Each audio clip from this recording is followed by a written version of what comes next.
हाय, बात स्टूडेंट्स की में आज आपका स्वागत है। आज हम उन स्टूडेंट्स के बारे में बात करने वाले हैं जो अपने निफ्ट और एनआईडी के प्रिपरेशन के लिए काम कर रहे हैं और अपने एग्ज़ाम जो 2025 में होने वाला है उसके लिए तैयारी कर रहे हैं। जैसा कि हम सबको पता है कि बस 6 मंथ ही बचे हैं अभी हमारे एग्ज़ाम्स को, और एनआईडी के लिए तो उससे भी कम। तो ऐसे बहुत सारे स्टूडेंट्स होंगे जो बहुत अच्छी तैयारी कर रहे होंगे। आई एम श्योर आपके पास अपना एक तरीका होगा, प्रोसेस होगा। और वैसे ही बहुत सारे ऐसे स्टूडेंट्स होंगे जो थोड़ा स्ट्रगल कर रहे हो, उनको कुछ नहीं समझ में आ रहा हो कि कैसे करना है, कहाँ से शुरू करना है, कैसे टाइम मैनेज करना है, ऑल दोस्त। सो उसी small yet very struggling yet very complicated question को सॉल्व करने के लिए मैं आज आपको एक बहुत इंटरेस्टिंग इफेक्टिव तरीका बताने वाला हूँ। आपको कुछ नहीं करना है, आपको बस स्पैम करना है। यस, आपको एग्जैक्टली आपने जो सुना वही करना है, स्पैम। तो अभी मैं क्विकली आपको बताता हूँ कि स्पैम है क्या। तो स्पैम बेसिकली है strategy, planning, actualization and management. तो ये 4 चीज़ें अगर आप बहुत इफ़ेक्टिवली अपने लर्निंग, अपने प्रिपरेशन के दौरान यूज़ कर पाओ इन चारों चीज़ों को, तो आई एम 100% श्योर कि आप बहुत ही अच्छे से अपना प्रिपरेशन कर पाओगे। और अगर अच्छे से प्रिपरेशन कर पाओगे तो आपका एग्ज़ाम अच्छा होगा ही। क्विकली मैं आज आपको स्पैम समझा देता हूँ कि स्पैम कैसे कर सकते हो और आप इसको किस तरीके से अप्लाई कर सकते हो अपनी प्रिपरेशन में, and how it can help you अगर आपने इसको ढंग से किया तो फॉर ऑल दोज स्टूडेंट जो अभी ड्रॉप ईयर में है या स्कूल में है, इन दोनों के लिए बहुत ही इंपॉर्टेंट है। खासकर जिन्होंने ड्रॉप ईयर लिया उनके लिए तो और भी ज़्यादा इंपॉर्टेंट है, क्योंकि कई बार ऐसा होता है आपको लगता है कि हमारे पास बहुत समय है, आराम से कर लेंगे, बट यू नेवर नो। जैसे पहला 6 महीना निकल गया, अगला 6 महीना भी निकल जाएगा। So let's start. So spam से मेरा मतलब था पहले strategy, planning, actualization and management, जैसा मैंने पहले बताया। तो let's see what is strategy. तो स्ट्रैटेजी के स्टेज में हमें क्या करना होता है एज अ स्टूडेंट।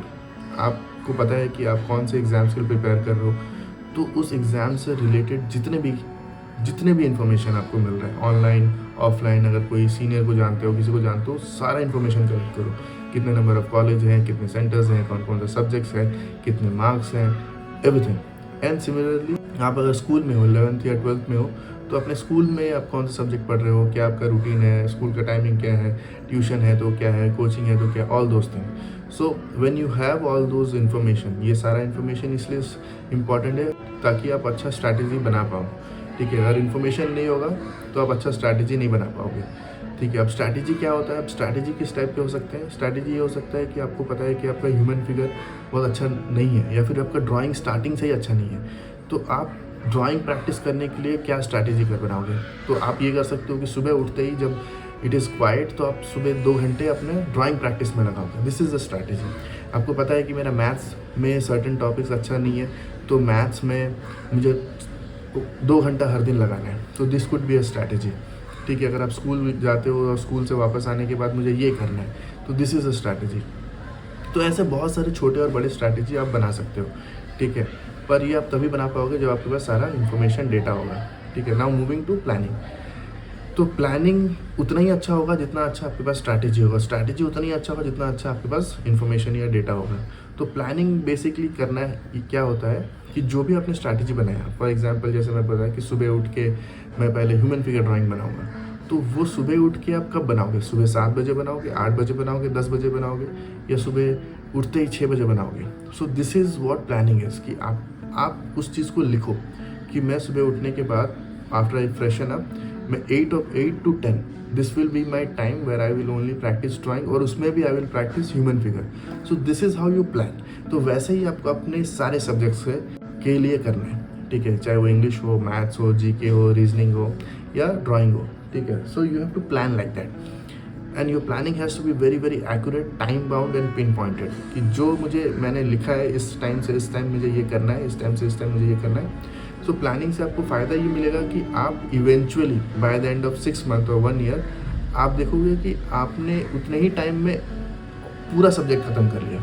ठीक है, ऐसा कई बार मैंने देखा अपने स्टूडेंट्स को पढ़ाते हुए कि एग्ज़ाम पास आ चुका होता है और वो उसका सब्जेक्ट का सिलेबस ख़त्म नहीं होता है। ठीक है, and then they get really nervous कि सर सिलेबस ख़त्म नहीं हुआ, ये टॉपिक रह गए, अब क्या करें, अब तो समय भी नहीं बचा।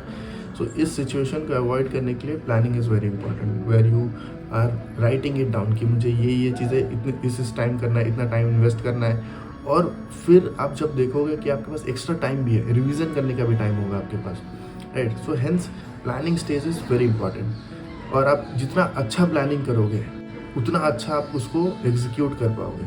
तो एग्जीक्यूशन, एक्चुअलाइजेशन जो तीसरा स्टेप है is the very important stage, जहाँ पे जो कुछ भी आपने प्लान किया है, जो कुछ भी, वो सब आपको एक्चुअल में करने की ज़रूरत है। इसलिए इसका नाम एक्चुअलाइजेशन है, एग्जीक्यूशन है, कि आपने लिख तो दिया पेपर में, पर अगर आप उसको करो नहीं एक्चुअल में तो उसका कोई फ़ायदा नहीं है, राइट। फिर आपका प्लानिंग स्टेज और जो स्ट्रैटेजी स्टेज में आपने जो मेहनत किया वो भी ज़ीरो हो जाएगा। इसलिए इम्पॉर्टेंट है कि आप एक्चुअलाइजेशन स्टेज पे जो जहाँ आपको एग्जीक्यूशन करना है, उस एग्जीक्यूशन को आप ढंग से करो। जिस तरीके से आपने लिखा है, जिस तरीके से आपने टाइम टेबल बनाया है, उस तरीके से आप उसको फॉलो करो। फॉर एग्जाम्पल कि अगर आपने लिखा है मैथ्स में मुझे 2 आवर्स स्पेंड करना बिकॉज मेरा मैथ्स अच्छा नहीं होता है, देन स्पेंड दैट 2 आवर्स। और जो भी 2 घंटे आपने लिखा है उसी 2 घंटे में आपको टाइम स्पेंड करना है, ठीक है। कई बार ऐसा होता है कि आप मैथ सॉल्व कर रहे हो, कुछ सम सॉल्व नहीं हो पा रहा है, प्रॉब्लम का आंसर सही नहीं आ रहा है, तो आप फ्रस्ट्रेट हो जाते हो और फ्रस्ट्रेशन में आप ऐसे ज़िद पे हो जाते हो कि नहीं अब तो मैं सॉल्व करके ही रहूँगा या करके ही रहूँगी, ठीक है, ऐसे कैसे नहीं होगा। तो उस केस में होता ये कि बिकॉज ऑफ योर फ्रस्ट्रेशन, जहाँ आपको 2 घंटे मैथ्स में लगाने थे आपने वहाँ पे 1.5 या 2 घंटे और लगा दिए, तो 4 घंटे स्पेंड कर दिया। जबकि जो अगला 2 घंटा था आपको ड्राइंग करना था। तो अब जब आपको ड्राइंग करने का टाइम तो निकल ही गया, जब आपको ड्राइंग करने की बारी थी तब आप ऑलरेडी फ्रस्ट्रेटेड थे, तो ड्राइंग करने का भी मन नहीं करेगा। तो हुआ यूँ कि आपका वो पूरे दिन का जो रूटीन था वो गड़बड़ हो गया।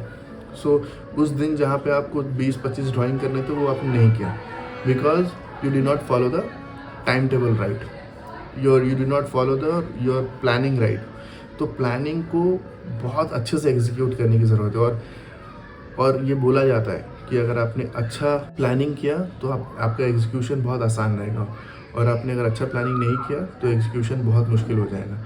इसलिए अच्छा प्लान करो और उसको उतना ही अच्छा एग्जीक्यूट करो, and it will be easy, ठीक है। The last step is managing, जहाँ पे आपने अभी तक स्ट्रैटेजी, प्लानिंग, एग्जीक्यूशन के बाद, एक्चुअलाइजेशन के बाद, ये जो तीनों स्टेप को किस तरीके से मैनेज करना है। सो जब आप ये सब कुछ कर रहे होगे तो आपको बहुत सारी चीज़ें समझ में आएंगी अपने बारे में कि अब इतना समय बचा है, मुझे ये टॉपिक्स बहुत आसान लगता है, ये टॉपिक मुझे मुश्किल लगता है, ये मैं बहुत आसानी से कर सकता हूँ, ये मैं बहुत आसानी से नहीं कर सकता हूँ।